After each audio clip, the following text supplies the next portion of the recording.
Oke, kembali lagi bersama Ibu. Bismillahirrahmanirrahim. Assalamualaikum warahmatullahi wabarakatuh. Waalaikumsalam warahmatullahi wabarakatuh. Gimana nih kabarnya anak-anak pada pagi hari ini? Alhamdulillah sehat Bu.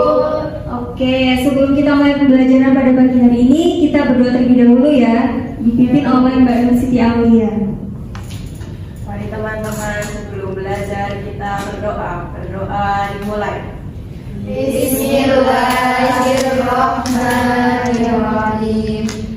Raditu billahi rabban wa bil islami dinan wa bi Muhammadin nabiyyan wa rasulah. Rabbi zidni ilman warzuqni fahman. Amin. Oke. Baiklah, sekarang Ibu absen dulu ya. Nanti yang Ibu panggil namanya harus mengangkat tangan dan mengatakan hadir. Oke, yang pertama Azizah Nurma Aulia. Hadir Bu. Armina Prakusa. Hadir Ibu. Muhammad Zaki Praja. Sakit. Oh, sakit. Sakit apa dia? Enggak tahu. Oke. Inaya Sofiana. Hadir. Nur Siti Aulia. Hadir. Oke, alhamdulillah ya. Berarti hari ini yang nggak hadir hanya satu. Oke, sebelum kita masuk ke pembelajaran, Ibu mau tanyain dulu nih. Pagi ini kalian udah merasa bersyukur belum? Sudah. Ibu pengen tahu nih, hal kecil apa yang membuat kalian bersyukur pada pagi hari ini? Mungkin kayak dibawain bekal sama ibu atau apa gitu. Ibu pengen tahu ya. Mulai dari Mbak Lia coba. Bersyukur karena masih bisa bernafas. Alhamdulillah ya. Betul, bersyukur karena masih bisa bernafas. Itu termasuk rasa syukur ya. Jangan lupa mengucapkan alhamdulillah. Alhamdulillah kita masih bisa bernafas gitu. Kalau Mbak Inaya apa Mbak? Bersyukur karena udah makan cilok. Oh, Masya Allah, bersyukur karena udah makan cilok. Ya, karena gak semua orang bisa makan cilok ya. Sekalipun cilok ada di mana-mana, tapi gak semua orang itu bisa makan cilok. Oke, selanjutnya Mbak Arvina apa Mbak? Bersyukur karena masih merasakan. Jadi karena masih bisa belajar gitu ya. Ya, masih bisa merasakan sekolah. Betul. Karena gak semua orang juga bisa sekolah ya. Jadi harus bersyukur karena kita masih bisa sekolah. Kalau Mbak Aziza apa Mbak? Bersyukur masih bisa merasakan manisnya es teh. Oh iya, es teh. Manisnya es teh ya di saat pagi yang panas ini ya. Pagi-pagi tapi panas. Oke, jadi itu ya. Sebelum kita melakukan aktivitas, kita baru bangun dari tidur, itu tuh kita juga harus langsung mengucapkan rasa syukur ya. Alhamdulillah kita masih bisa bangun dari tidur gitu. Jadi ini sebagai pembuka aja sih untuk reminder buat kalian supaya tetap bersyukur sebelum kalian melakukan aktivitas apapun. Oke, selanjutnya sebelum kita masuk pembahasan kita kali ini, Ibu akan membacakan kompetensi inti, kompetensi dasar dan juga indikator minimal dari pembelajaran fikih kita ya tentang sholat sunnah. Oke, yang pertama yang penting sih yaitu satu, menghargai dan menghayati ajaran agama Islam. Yang kedua, menghargai dan menghayati perilaku jujur, disiplin, tanggung jawab, peduli, santun, percaya diri dalam berinteraksi secara efektif dengan lingkungan sosial dan alam dalam jangkauan pergaulan dan keberadaannya. Yang ketiga, memahami pengetahuan berdasarkan rasa ingin tahunya tentang ilmu pengetahuan, teknologi, seni, budaya terkait fenomena dan kejadian tanpa mata. Yang keempat, mencoba, mengolah, dan menyaji dalam ranah konkret menggunakan mengurai, merangkai, memodifikasi, dan membantu membuat dan ranah abstrak, menulis, membaca, menghitung, menggambar, dan mengarang sesuai dengan teori dipelajari di sekolah dan sumber lain yang sama dalam sudut pandang atau teori. Kemudian kompetensi dasar kita yaitu menunaikan sholat sunnah sebagai perintah agama.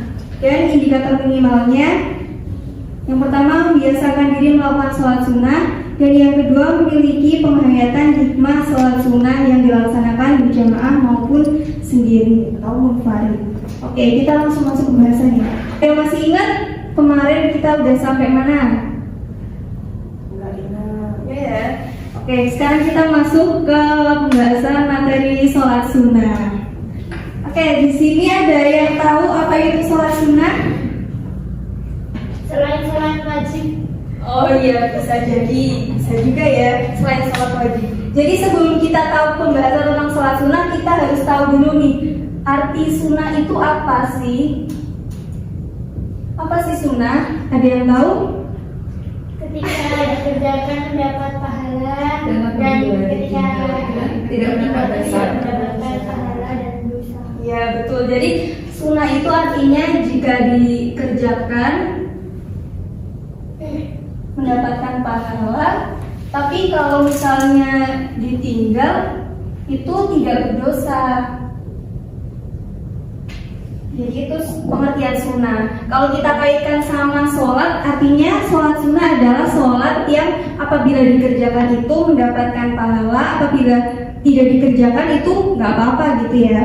Cuman sunnah ini kan pastinya kita akan mendapatkan pahala kalau dikerjakan. Berarti akan lebih baik jika kita mengerjakan.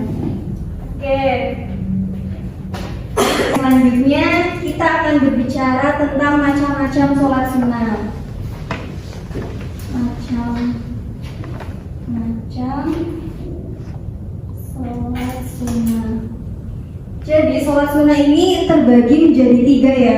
Yang pertama itu sholat sunnah yang bisa dikerjakan secara berjamaah. Bisa dikerjakan secara berjamaah atau munfarid. Munfarid itu apa, tahu nggak? Sendirian. Ya, sendiri. Dan ketiga adalah yang dikerjakan secara munfarid.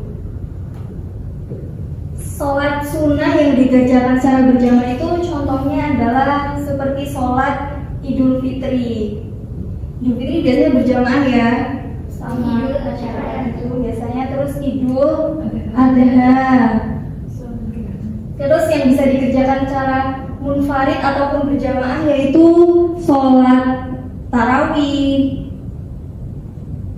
duha,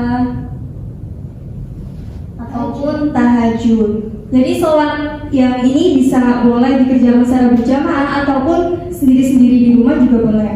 Terus yang munfarid ini seperti sholat sunnah rawatib dan juga sholat sunnah istikharah. Nah itu. Jadi kalau misalnya sholat sunnah rawatib kan biasanya dikerjakan setelah ataupun sebelum sholat wajib ya, sholat fardu. Nah sekarang kita juga akan memasuki pengertian tentang sholat rawatib ini. Nah tadi ibu udah bilang ya, sholat sunnah rawatib adalah sholat sunnah yang mengikuti sholat fardu ya. Jadi sholat sunnah rawatib itu yang mengikuti sholat fardu. Ada yang sifatnya itu muakkad atau ditekankan gitu, dan juga yang ghairu muakkad.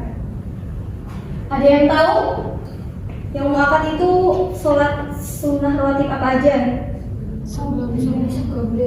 Qobliyah subuh ya, 2 rakaat sebelum subuh. Terus? Qobliyah isya. Nggak ada, itu itu ya. Maghrib. Ya, 2 rakaat setelah maghrib.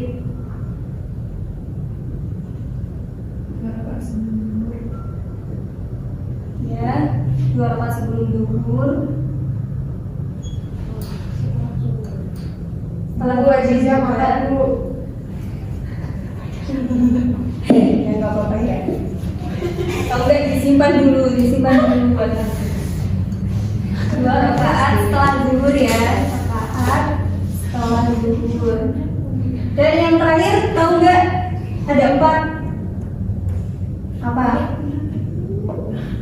2 rakaat setelah Asar. nggak ada sholat sunnah sebelum setelah asar sama setelah subuh itu nggak ada. Yang terakhir itu 2 rakaat setelah isya. Nah itu yang muakkad ya. Muakkad artinya yang yang ditekankan gitu. Jadi jangan lupa untuk ya, mengerjakan yang muakat itu.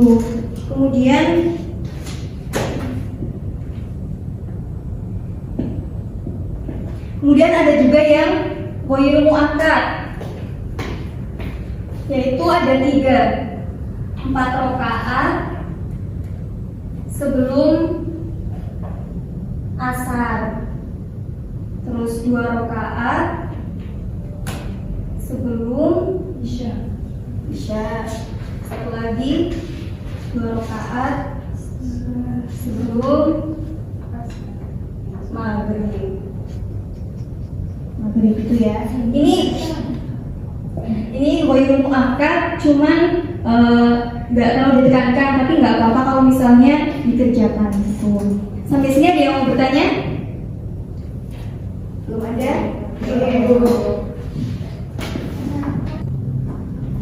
Oke, jadi sampai sini udah paham ya tentang sholat sunnah? Sudah. Selanjutnya kita akan melakukan diskusi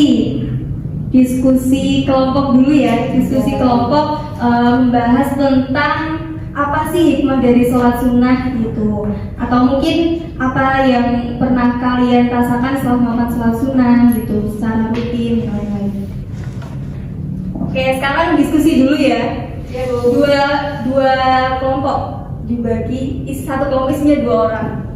Silakan.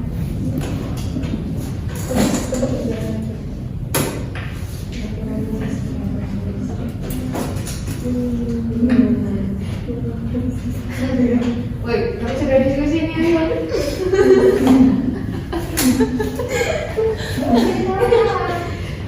Apa tadi Bu? Cari apa Bu? Mencari hikmah dari sholat sunnah ya. Cari hikmah dari sholat sunnah. Afina nggak mau nyari loh Bu. Gak boleh nyari ya. Semuanya harus bisa bekerja sama. Bu. Gak boleh berantem ya.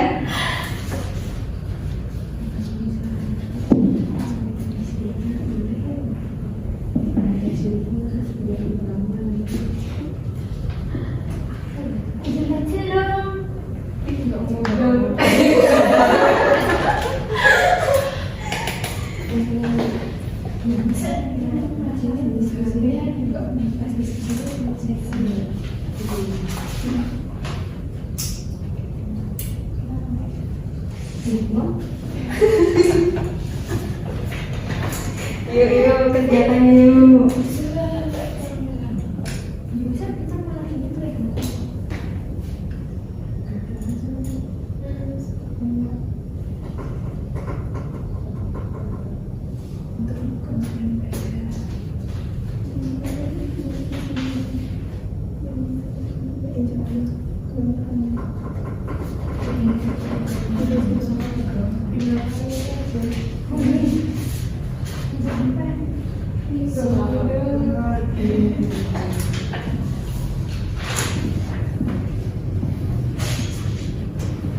Udah belum? Ya, hikmah aja.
Ada yang udah selesai?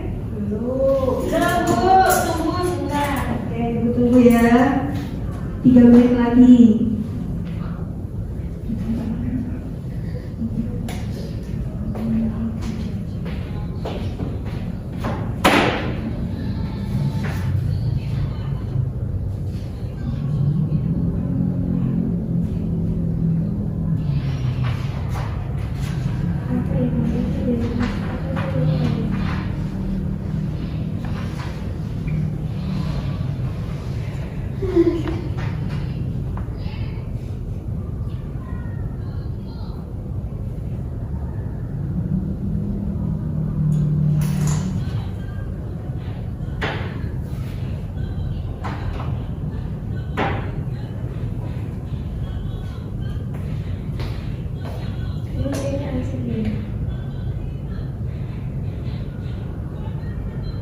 Oh iya, ini aja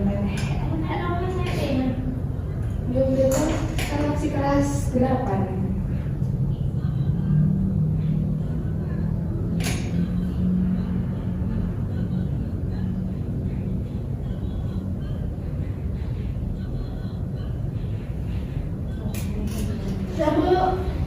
Oke, udah selesai ya? Udah selesai semua? Sudah.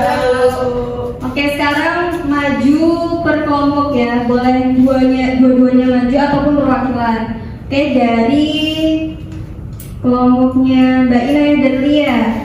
Yuk maju.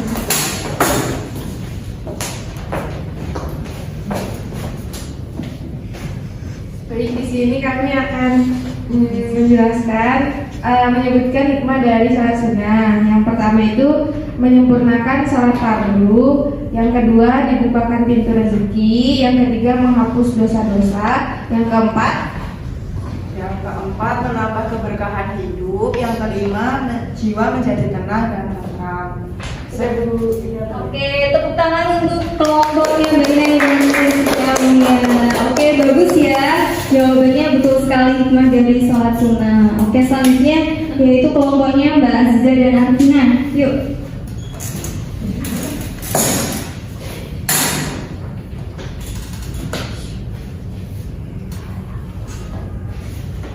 Bismillahirrahmanirrahim. Di sini kami akan mempresentasikan hasil kelompok kami.